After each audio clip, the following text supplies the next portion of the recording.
نحمده ونصلي ونسلم على رسوله الكريم اما بعد فاعوذ باللہ من الشیطان الرجیم بسم اللہ الرحمن الرحیم کنتم خیر امہ آمنت باللہ صدق اللہ العظیم۔ ناظرین کرام، آج کا موضوع ہے تمام امتوں میں سے کون سی امت بہتر ہے۔ یہ ایک مسلمہ حقیقت ہے کہ جس طرح حضور سرور کائنات صلی اللہ تعالی علیہ وآلہ وسلم تمام نبیوں اور رسولوں سے افضل و اعلیٰ ہیں، اسی طرح آپ کا زمانہ تمام زمانوں سے افضل و اعلیٰ ہے۔ آپ کا شہر تمام شہروں سے افضل و اعلیٰ ہے۔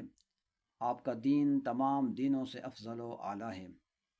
آپ کا قانون تمام قانونوں سے افضل و اعلیٰ ہے۔ آپ کا کلام تمام کلاموں سے افضل و اعلیٰ ہے۔ آپ کے صحابہ کرام تمام انبیاء کے صحابہ سے افضل و اعلیٰ ہیں۔ آپ کا خاندان تمام خاندانوں سے افضل و اعلیٰ ہے۔ گویا کہ جس طرح آپ کے ساتھ تعلق رکھنے والی ہر چیز اپنے اپنے مقام پر افضل و اعلیٰ ہے، اسی طرح آپ کی امت تمام امتوں سے افضل و اعلیٰ ہے۔ اللہ رب ذوالجلال نے قرآن مجید میں بھی یہی ارشاد فرمایا ہے، کنتم خیر امہ، تم سب امتوں میں بہتر امت ہو۔ ناظرین کرام، یہ بہتر امت ہونے کا ہمیں اعزاز کیسے ملا؟ صرف حضور نبی کریم صلی اللہ تعالی علیہ وآلہ وسلم کی غلامی کی وجہ سے۔ ناظرین، چونکہ نبی کریم صلی اللہ تعالی علیہ وآلہ وسلم کی امت تمام امتوں سے بہتر ہے، اس لیے انبیاء کرام علیہ السلام بھی یہ خواہش کرتے رہے کہ یا اللہ ہمیں بھی اپنے محبوب صلی اللہ تعالی علیہ وآلہ وسلم کا امتی بنا دے۔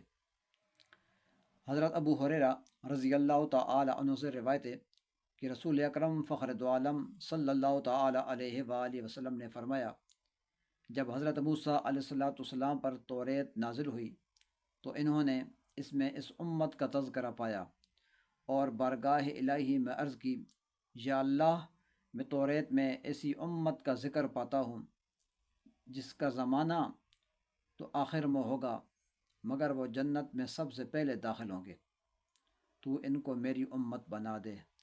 اللہ تعالی نے فرمایا، یہ تو محمد صلی اللہ تعالی علیہ وآلہ وسلم کی امت ہے۔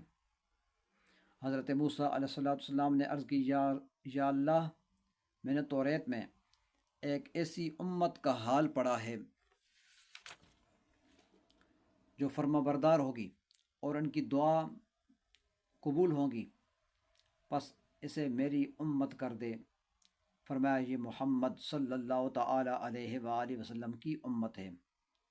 پھر عرض کی، یا اللہ، میں توریت میں ایسی امت کا ذکر پاتا ہوں جن کے سینوں میں کتاب الہی ہوگی، جسے وہ پڑھیں گے تو اظہار ہوگا، تو اس امت کو میری امت بنا دے۔ فرمایا، اے موسیٰ، وہ میرے محبوب صلی اللہ تعالی علیہ وآلہ وسلم کی امت ہے۔ پھر عرض کی، مولا، میں نے توریت میں ایک ایسی امت کی شان پڑھی ہے جنہیں نیکی کا ارادہ کرنے سے نیکی مل جائے گی، اور جب وہ نیکی کر لیں گے تو ان کے نامہ اعمال میں 10 نیکیاں لکھ دی جائیں گی، یا اللہ، اسے میری امت بنا دے۔ اللہ تعالیٰ نے فرمایا، اے کلیم اللہ، وہ تو امت محمد صلی اللہ تعالی علیہ وآلہ وسلم ہے۔ پھر حضرت موسیٰ علیہ السلام نے عرض کی، یا اللہ، میں نے توریت میں ایک ایسی امت کا حال دیکھا ہے جو بدی کا ارادہ کریں گے تو ان پر کچھ گناہ نہ ہوگا جب تک اسے کر نہ گزریں گے، اور جب گناہ کریں گے تو ان کے نامہ اعمال میں صرف ایک ہی گناہ لکھا جائے گا۔ الہی، اسے میری امت بنا دے۔ مگر رب کائنات نے فرمایا، وہ امت تو احمد مجتبیٰ صلی اللہ تعالی علیہ وآلہ وسلم کی امت ہے۔